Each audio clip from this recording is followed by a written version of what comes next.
China's shocking treatment of Uyghurs exposed. Well, we're gonna show a video of the Chinese government forcing ethnic Uyghurs, the Muslim minority in China, into train cars in the western part of the country. You can see it, they're blindfolded. You can see their hands are tied behind their backs.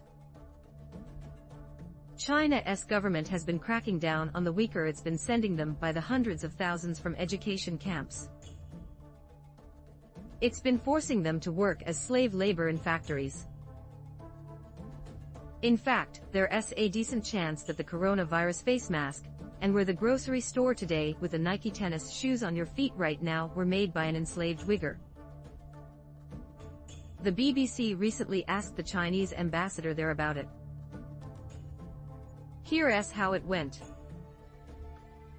Can I ask you why people are kneeling, blindfolded, unshaven and being led to trains in Multan, China? What is going on there? I do not know where you get this videotape. You know, sometimes you have a transmitter transfer of a prisons and the prisoners, you know, in any country. But just what is happening here, Ambassador? I do not know. What did you get this EBITDA, Sonny?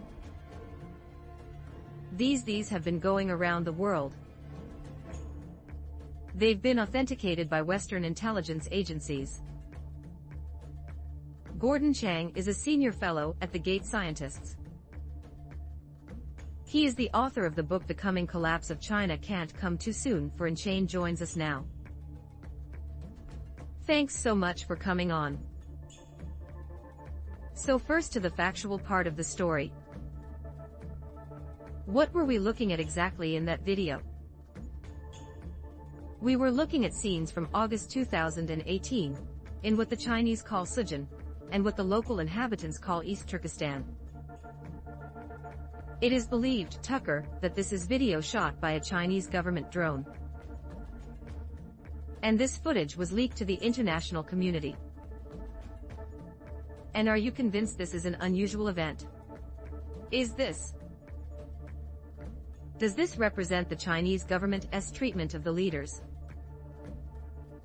This video shows scenes which are not unusual in Australian non-partisan think tank. The Australian Strategic Policy Institute in March said that there are about 80,000 Uyghurs and others who have been transported around China and forced to work for international brands. They named 83 of them. 2 of them were Nike and Apple. So Nike and Apple are 2 of that. They're not American companies. So they often pose as such. They're multinationals owned by shareholders. But we can serve American companies.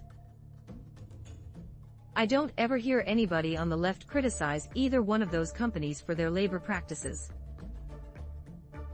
Why? You know, this is just inexplicable because, for instance, Nike, through a long-term supplier or supplier, has had a relationship with for more than 3 decades, have been using hundreds of Uyghur women in conditions that can only be described as slave labor.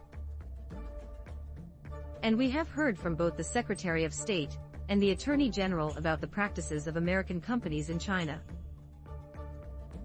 The Secretary of State actually talked about modern human slavery, and he is absolutely right about that. What we are seeing are horrific practices on the part of American companies, so-called American culture. I mean, you do see the irony, though, that Nike is the first company in Apple to lecture the United States about its original sin, which is slavery. They're right about that. But now we learn that they're benefiting from modern-day slavery. And nobody says anything. How rich is that? This is just unbelievable, Tucker. Because, as you say, Nike is taking the lead in lecturing the American people about racism. And yet in China, it is using a racial minority as slaves to manufacture sneakers. And we have heard denials from Nike, but those denials don't stand up. There's a lot of Washington Post reporting from February and March of this year, which shows that Nike's denials are indeed false. Remember, this is a long-term supplier of Nike that had to know what was going on. And so this is basically Nike using slavery and material, aiding the Chinese government in this horrific program of taking Uyghurs and others and transporting them around the country for labor purposes. Shocking. Gordon Chang, thank you for that. Thanks, Tucker.